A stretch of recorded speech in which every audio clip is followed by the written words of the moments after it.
Kama est une priorité pour les Elohim.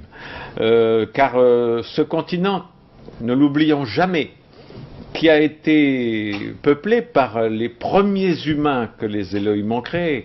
Adam et Ève étaient noirs, je l'ai dit, je le répète, parce qu'on a tendance à l'oublier.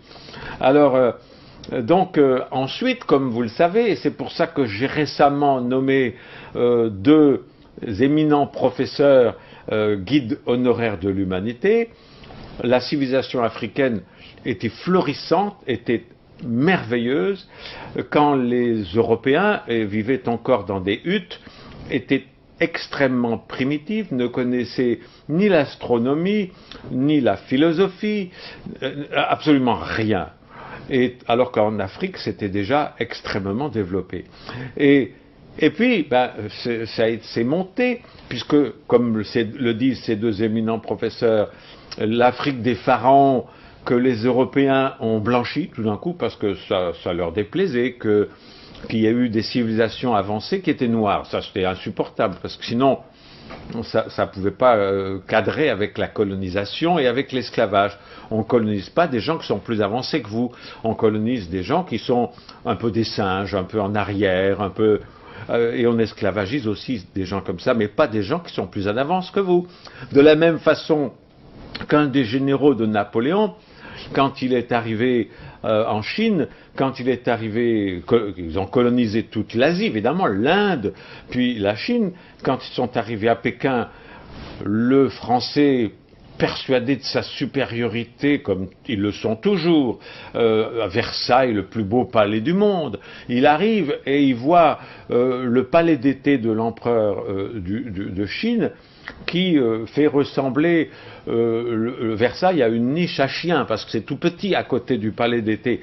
Et non seulement extérieurement, mais la beauté, la culture, le raffinement, les écrits, tout ce qui est dedans est tellement plus beau que la culture française qu'il est en colère et qui fait brûler le palais d'été de l'empereur de Chine, qui va brûler pendant des mois tellement il est grand, parce qu'il ne supporte pas. Ils ne peuvent pas coloniser un pays dont la culture est plus belle que la leur. C'est la même chose en Afrique. Vous savez que, comme ces deux professeurs l'ont dit, la civilisation grecque, parce que ça c'est le mythe de la civilisation grecque qui a donné la plus belle civilisation du monde, pas du tout. Il y avait parmi les Grecs des Noirs aussi. Et maintenant, ces deux professeurs commencent à le dire. Tout vient de vous. Tout vient de vous. Alors, il faut arrêter, et les Raéliens sont particulièrement responsables d'enlever ce complexe d'infériorité qu'il y a chez les Noirs, de se dire « Ah oui, mais les Blancs ont tout inventé ». C'est pas vrai, c'est faux. Vous avez tout inventé. Les Elohim sont avec vous dans ce combat qui est un combat très long. Vous travaillez pour vos enfants et vos petits-enfants, mais il faut le faire.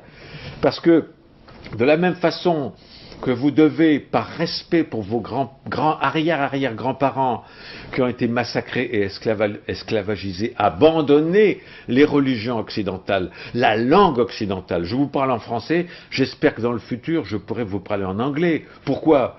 Parce qu'il faut rejeter la langue française. La langue française, c'est encore un instrument de la francophonie, la francophilie. C'est un instrument pour vous conserver en infériorité. Il faudrait que toutes les écoles des anciennes colonies françaises apprennent l'anglais, qui est la langue internationale de facto, de fait. Et puis, par respect pour vos ancêtres, comme l'a très bien écrit Uriel dans son livre, un noir chrétien est un traître à la mémoire de ses ancêtres. Il faut vraiment que vous preniez conscience de ces chaînes mentales. Mao Tse-tung l'avait dit, une vraie révolution est d'abord culturelle. Il faut que cette révolution culturelle se passe dans votre tête. Vous êtes des descendants de civilisations très anciennes, beaucoup plus riches et beaucoup plus anciennes que les civilisations blanches. Vous avez tout en vous, vous vivez sur un continent où il y a toutes les richesses, vous avez des génies en herbe et adultes, ces deux professeurs en sont des exemples, vous avez les plus belles femmes du monde, j'en vois qui sont ici assises au premier rang, vous avez tout. Alors, redressez-vous, peuple de Kama, faites plaisir aux Elohim, devenez réellement indépendants.